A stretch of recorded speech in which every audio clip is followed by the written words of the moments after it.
con el doctor Ernesto Álvarez Miranda, presidente del Tribunal Constitucional, probablemente la institución jurídica más importante del país, de la que usted probablemente sabe muy poco, porque no es una institución efectivamente muy cercana a las grandes mayorías, aun cuando resuelve temas de relevancia enorme para el país. Muchas gracias, doctor, por estar con nosotros. Muchas gracias por la invitación y buenas noches. Vamos con el tema del Movadef.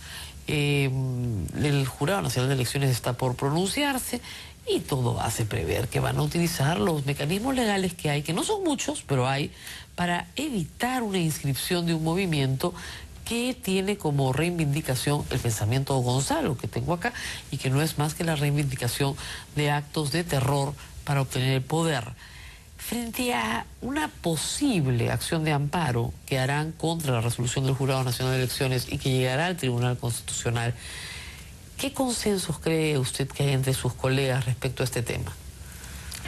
En principio, de acuerdo a una lectura sistemática de la Constitución, en materia electoral, la última instancia, la definitiva, es la administrativa, pero si se trata de derechos fundamentales, inevitablemente, así como en el caso de las resoluciones del Consejo Nacional de la Magistratura, toca al tribunal dilucidar si ha habido un agravio, una vulneración a los derechos fundamentales o no.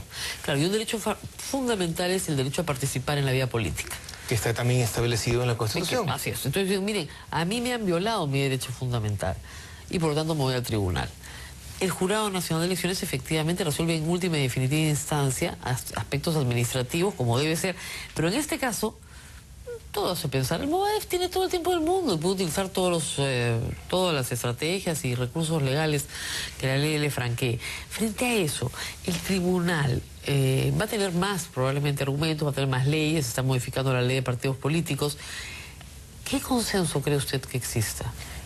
Sin adelantar opinión. No, sin adelantar opinión. Hay dos posibilidades. Una que es, en una ponderación de derechos, preferir la teoría expansiva, en el sentido de que la democracia debe permitir todo tipo y todas las corrientes de opinión, aun cuando éstas hablen de violencia, como eran la mayoría de partidos de izquierda en la década del 70. Así es.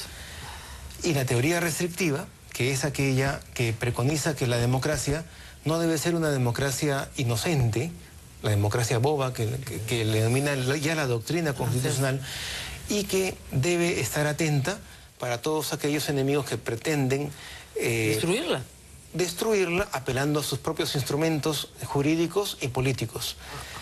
Ahora, sin entrar al caso peruano, yo quisiera recordarles el caso alemán. Alemania, a diferencia del caso de otro país europeo, Alemania tiene una legislación muy dura. En Alemania no se puede llevar una bandera nazi al estadio de fútbol. No se puede negar la existencia de campos de concentración, ni negar el aniquilamiento a los perseguidos políticos, socialdemócratas y socialcristianos, que hizo el nazismo. O sea, no se puede negar la barbarie. O sea, las teorías negacionistas están proscritas. Y son delincuenciales. De forma tal que la inscripción de un partido neonazi o nazi que reivindique parte o la totalidad del pensamiento nacionalsocialista están total y absolutamente descartados en el ordenamiento constitucional alemán. ¿Pero por qué? Porque ellos han sufrido el fenómeno.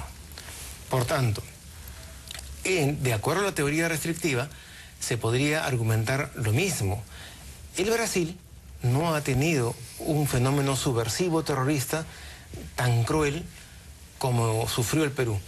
Por tanto, sería desproporcional que aplique una democracia restrictiva. Sería proporcional que el Perú se defienda de cualquier nuevo elemento, un nuevo partido, que siendo de izquierda o de derecha, reivindique la violencia como instrumento para capturar el poder sin importar la dignidad de las personas humanas. A eso se va a referir el tribunal si llegara el caso. Vamos a un corte y regresamos en un instante con nuestro invitado.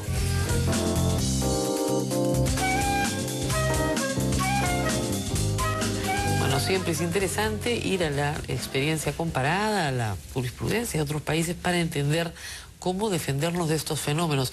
Entiendo además que en Alemania está prohibido hasta la publicación de Mi Lucha, la de Hitler.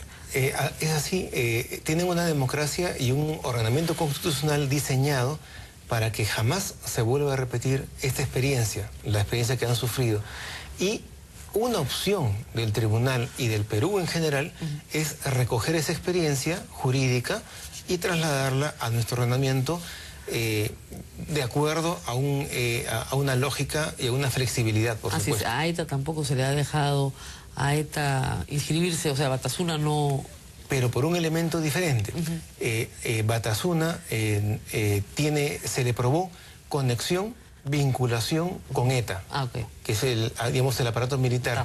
Y cuando fueron al Tribunal de Derechos Humanos, al Tribunal de Estrasburgo, lo que hicieron fue convalidar lo que el Estado español había diseñado como un argumento jurídico. Esto es, no puede haber un brazo político aprovechándose de la democracia y un brazo militar. Pero es por relación, no por la vinculación con la ideología. Con el pasado, además. Así es. Con el tema del pasado. Ahora, es natural que en las constituciones del mundo, y las peruanas no han sido la excepción, se establezcan disposiciones que respondan justamente al periodo histórico que se está viviendo, ¿no?